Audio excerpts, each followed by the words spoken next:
Well, hey there team, welcome back to the channel, and welcome to Jurassic World Evolution.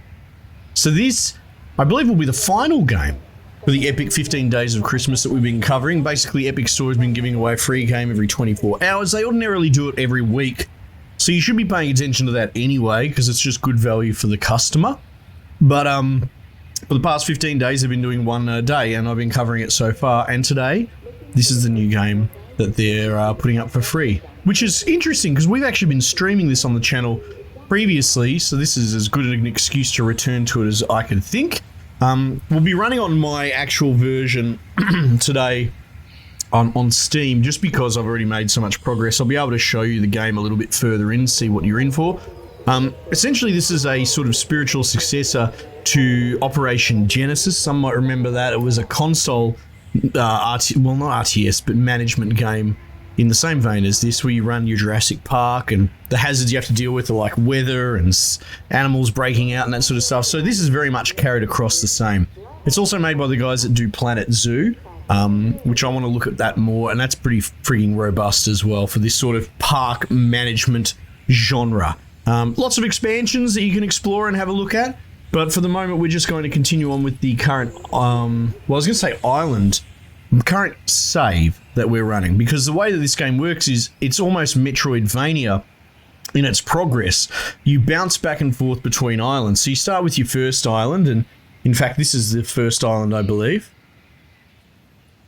Yeah, which we've done quite well with. Look, it's almost 4 stars.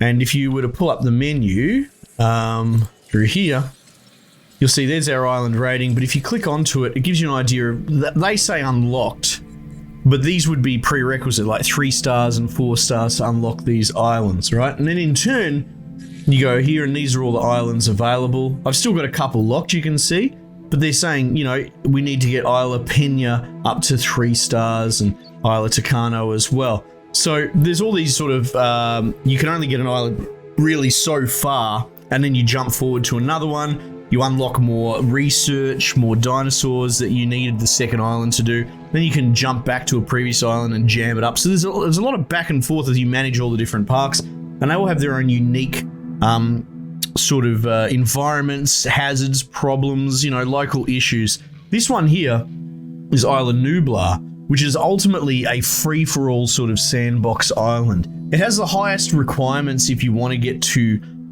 like 5-star, so it's actually probably the most difficult to 5-star, but it has no financial constraints either. So any dinosaurs that you've unlocked, you can manufacture there.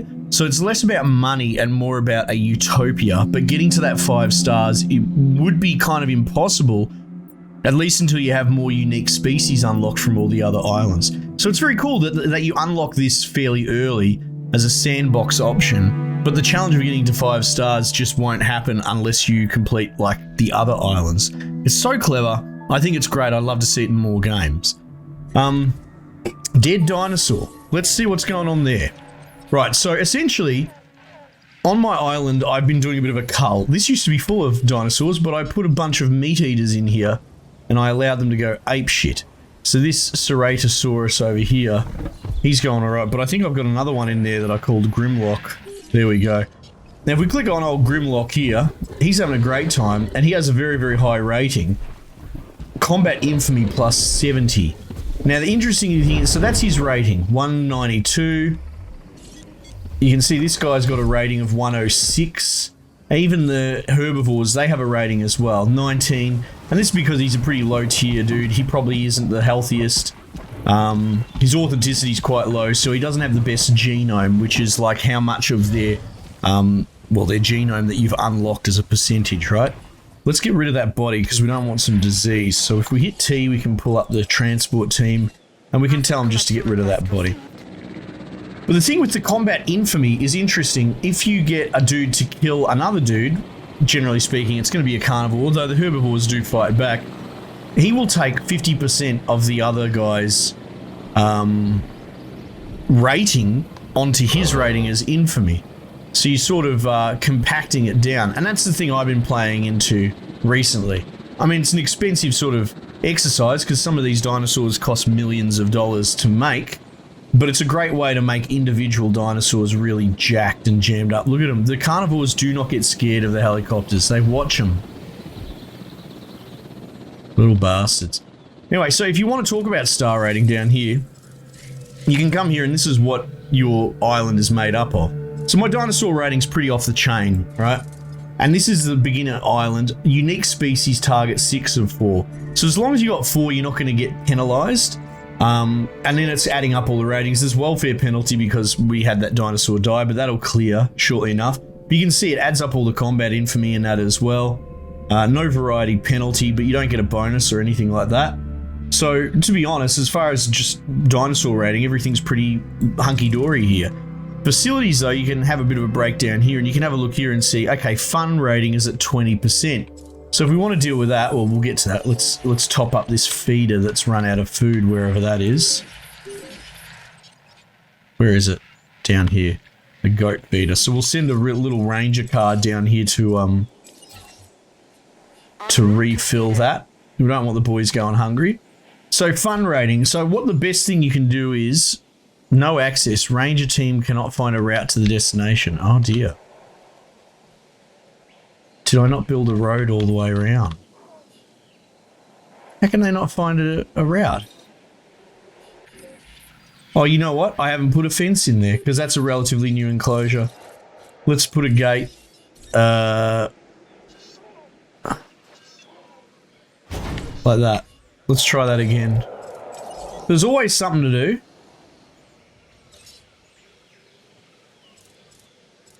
It looks like they're attempting it now. Let's just double check. Yeah, there they go. You can get in and drive the car yourself, but for the moment, that's fine. Right, so fun rating. We can go, there's an overlay management here, and you can actually go specifically to the, I guess that might be the fun overlay. And you can get an idea where the demand is. There's some demand there, you know, but there's definitely some big high demand for it here at some of the observational areas. There's probably one down here as well. Very good. So your safe bet is to put something in proximity of there that will abate that, right? So if we go to guests, we start having a look. Hotel, monorail, gift shop, 2 stars of fun, 1 star from the fast food. Look at this, an arcade. And I think we unlock that through upgrades as well. Let's put that right there. So we'll let that build. I don't know if it's going to be inside the power network. Ah, it's just out, so we'll build a substation as well. And connect that onto the line. And that should help alleviate some of the problem. Look at that, $37 million. So this first island's going gangbusters. It's not really having a hard time.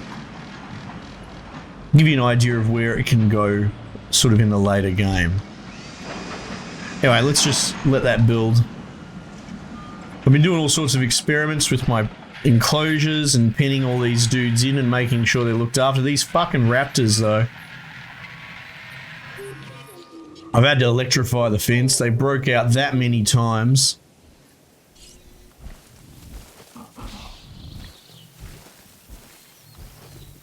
God, they look good, eh?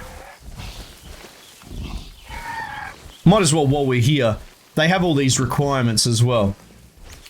So that's just sort of their health status, as long as you've got a feeder and water as well. But comfort is an interesting thing. Now, if their comfort drops into the red, they will start bashing fences to try and break out. Herbivores will do it too. You know, they're stressed out, they're unhappy, they want out, right? So you can see here the comfort threshold's actually really quite small. It doesn't take much to upset the raptors and have them break out, whereas you have some much more passive dinosaurs where the red section's just down here. So you can see that they need a X amount of grassland in their enclosure, forest, wetland, right? Just enough forest in this one, but that's the idea. So some prefer more. What is it? The little spitter one is very forest-based. It loves having somewhere to hide. Oh, he's having a nap. Population. Essentially, the main thing to watch here is that there will be a ceiling. So we can put these all in together, or, you know, create your own sort of biome that has all the dinosaurs thrown in. But at a certain point, they'll get upset because it'll be overcrowded, right? And some of them have a very, very low threshold for population. Social is their in-group. Interestingly enough, the raptors have a red section down the bottom. So we've got 2, but if I only had 1 raptor in here, he'll get distressed because they are a pack creature by nature, right? So having 1 wouldn't cut it, but having 2 is enough. But you can see here, I don't think you can go more than 3 or 4. If you went up to like 5 or whatever, they will start having alpha fights and getting really cross with each other. You can have another example over here, the Ceratosaurus. We had to make a very large enclosure for him because the grassland requirement's very high. And the only way to deal with that is actual large area for him to inhabit. But you can see Social, he's pretty happy on his own. I think he's on his own, yeah. Might as well actually check in. The Ankylosaurus is a good example. His population threshold incredibly low. So it doesn't take much for him to get pissed off. Yeah. Anyway, so that gives you an idea of what's what on one of these sort of starting islands. Let's jump across to another island, something that I'm sort of working on at the moment. Isla Muerta, I'm 2.5 stars. Isla Tucano, a bit the same. They also have these locked out missions. You can see there's different like science divisions and security divisions that you can sort of pay lip service to by doing missions for them. But if you don't favor them, like if you ignore one over the other, they'll start sabotaging your fences and power grids and that, which very much channels the very first movie and, you know, having shit go sideways and monsters getting out. Let's jump down to here, more of a late game sort of island, right? I haven't unlocked any of the missions or anything like that. And our island rating is still quite low. One of the themes as we unlock more and more islands is the unique minimum requirement for 5-star of species goes up and up and up and up. So on that first one, it was only 4. So as long as I've got 4 different species, people are going to be pretty happy. With this island, you're probably going to see it's going to be something like 10. And it's probably a smaller surface area, so it becomes more and more difficult.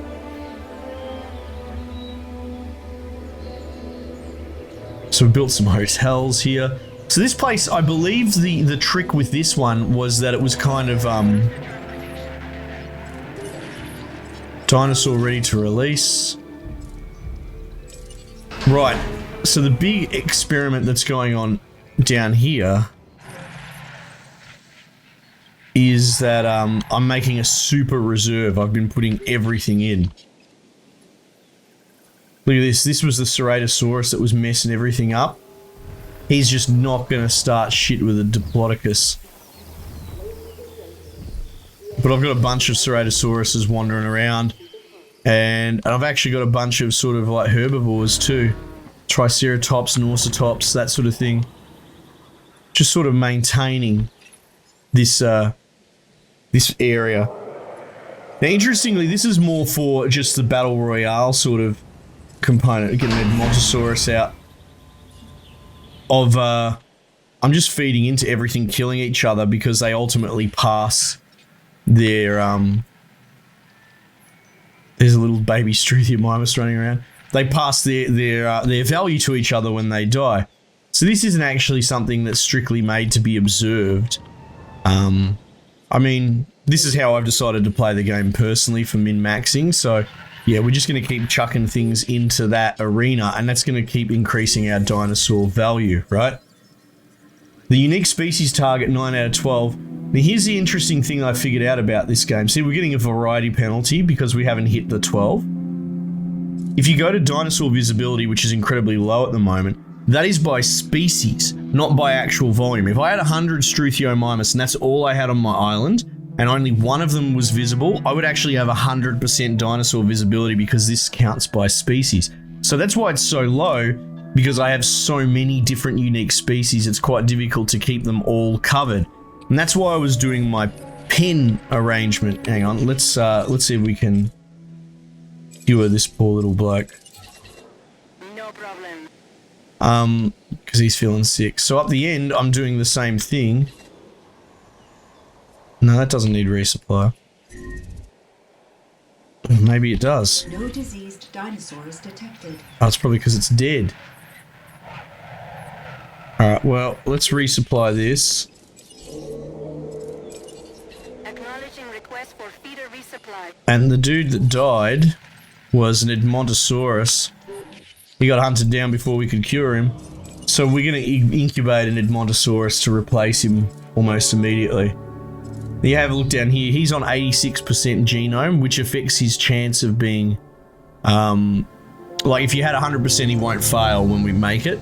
Having said that, I've got upgrades on this particular facility to be able to push it up by 60% anyway. So we'll incubate him and send him out. So that's sort of what I've been doing, is as they die, I send in a replacement. And yeah, the idea over here, I'm building pens here, and I'm going to have a mass saturation of the viewing areas. You can see this is the dinosaur visibility by the population. So that 7% is pretty much just the Ceratosaurus.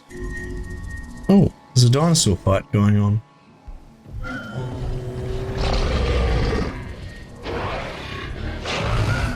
Jesus. Alright, so it's quite busy. Acknowledging asset collection. Alright, so my Dilophosaurus has got E. coli. Request acknowledged. So we'll do that. We just had a Norsa... What is that called? Norse pterosaur bloody Ropatopithos. Where are you? There he is. And you can modify their genome, which is what I've done, and that's why his rating's much lower. But you can basically make like a turbo dinosaur. That's what I've done with these Ceratosauruses. That's why it costs $1 million to make. But I've changed all his skin, and I've put bloody shark DNA into him and all sorts of crap.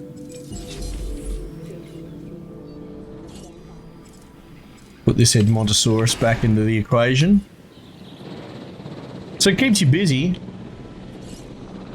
And we better transport out that other dead body too. Diseased dinosaurs detected.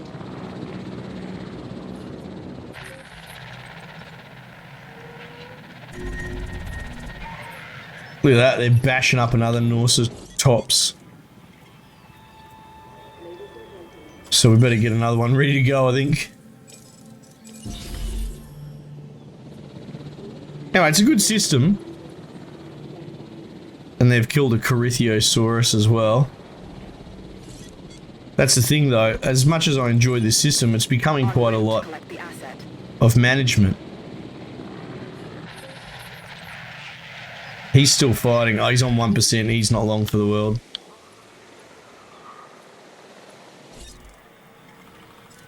And that's where, like, I wouldn't mind having extra slots. I wonder if I can... Asset transportation in progress. Hatchery capacity research required. I don't know if I can actually get that research done. Capacity. So there, I have to complete the Island Weta contracts up to that point as well. So a lot of locked sort of research going on too. Asset Yeah, in transit. keeping us very busy. So while that's sort of all going, you can see that's how we unlock the other coastal. Oh, that must be one of the sort of DNA skins, I suppose. Let's we've got another island that we're sort of working on over here. Let's go over Squiz and see how that's coming along. So yeah, it keeps you busy, keeps you very busy. Like I said, the battle royaling, as much as I enjoy it, it becomes a bit maintenance because I have to keep giving them animals to kill. I suppose you could just chuck a whole bunch of carnivores in together.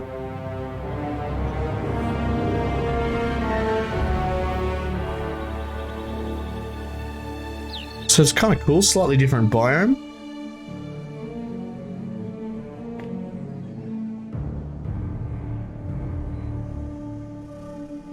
Now, another thing we haven't looked at is like the fossils and all that, how that works. So, essentially, you keep your fossils here. Jesus, there's a fight going on here between Snorus and Karen. They're going for it. So, you don't have to keep all the dinosaurs in together killing each other. That's just me. That's how I'm doing it. So this is where we get our fossils from. We've got all these different dig sites, and they have different percentages of different dinosaurs. Over here it's interesting, we've got most of our new unlocks from here. So you send your fossil team, though you can unlock more with research. And then when they come back, they put the fossils in here, and then you research them, and that increases the genome. The genome needs to be 50% before you can incubate a dinosaur, so we probably... Do we have any down here that... Yeah, like this. Gallimimus and that. They're not quite at 50%, but you can see there's a lot of... Like the T-Rex, we've nearly got the T-Rex, funnily enough.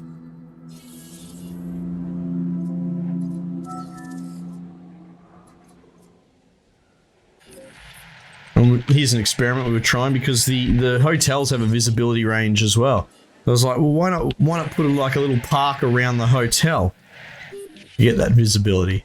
It's an idea for sure. You can see I've still been using my pen concept there as well.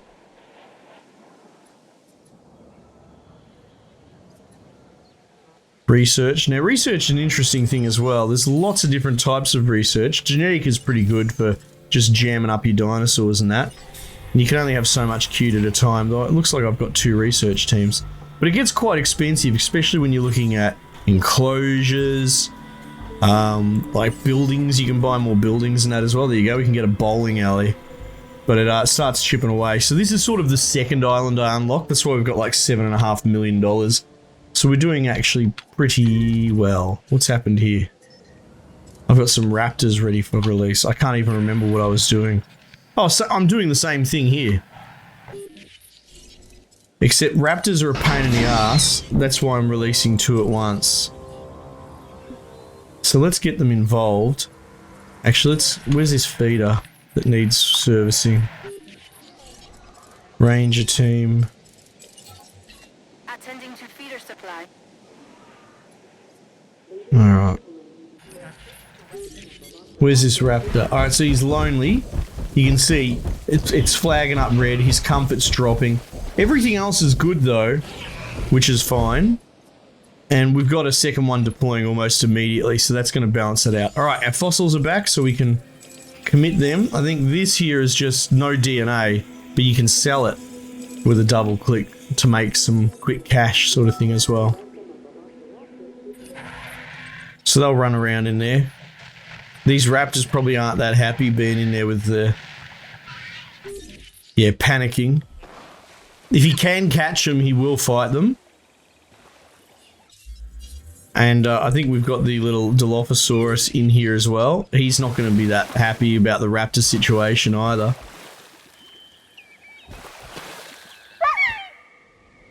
Barks like a dog. But yeah, like I said, you find your way, but I was getting to a point where I'm starting to min-max for the, you know, I've got the unique species. Essentially, you can sort the incubation centers. In fact, they're fighting the Dilophosaur now.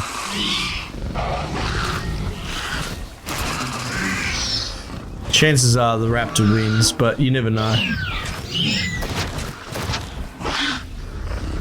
You can upgrade and make them better at fighting and that sort of thing.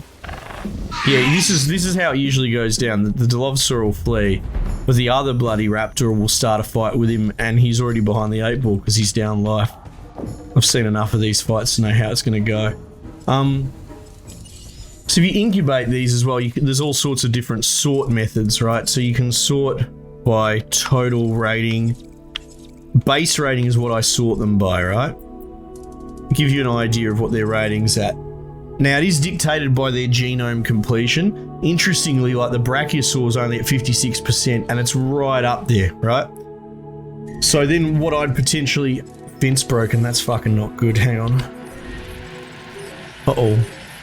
That's really bad. What's going on? Oh shit. Alright, well. We've got to call an helicopter here. Setting additional task. We'll try and repair that fence while we can. Request received. Responding to repair. Yeah, that's not good. Oh no. So I must have ignored him for a bit and he became agitated. See, he's at comfort 73. So he would have smashed his fence. So we called in the helicopter. We could manually try and override it and control it. Hopefully it'll get to him before he eats somebody. Usually we're pretty good on the response.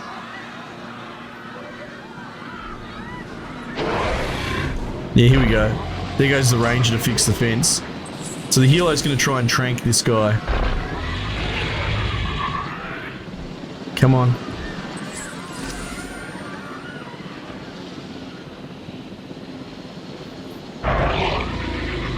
And it's sort of like a dot bar in a way, like a curse in Dark Souls. So you sort of have to build up the tranquilizer on him. So the more hits they get, the better.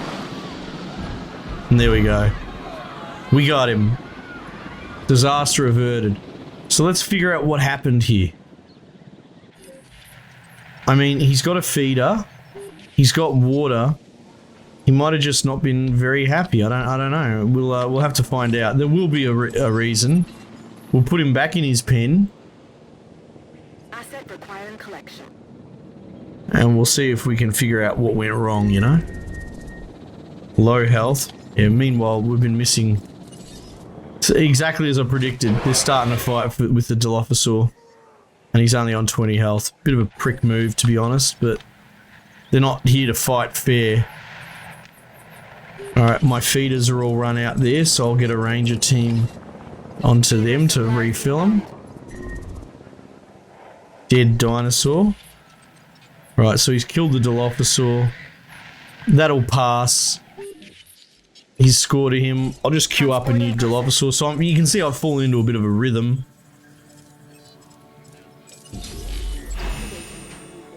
Get rid of the body. Heading to pick up the asset. Got another dead dinosaur somewhere, apparently. Oh, Arpeggio, the Velociraptor, he's died. No good. He probably died of old age. Well, you know, that's a respectable way to go. Collecting asset. He probably doesn't need replacement. These are an old version, these pens that I'm probably going to phase out. Alright, now what was going on with this Ceratosaurus? Oh, he's landing now. Now, if you tranquilize them, they'll stay asleep essentially forever until you move them. You can't just leave them out in the park. People will get distressed and screaming. It doesn't help your star rating. No one's been killed. Snorris and Karen are fighting again. They hate each other. Alright, so he's not happy with the grassland situation. Alright, so what we'll do is see if we can give him a bit more.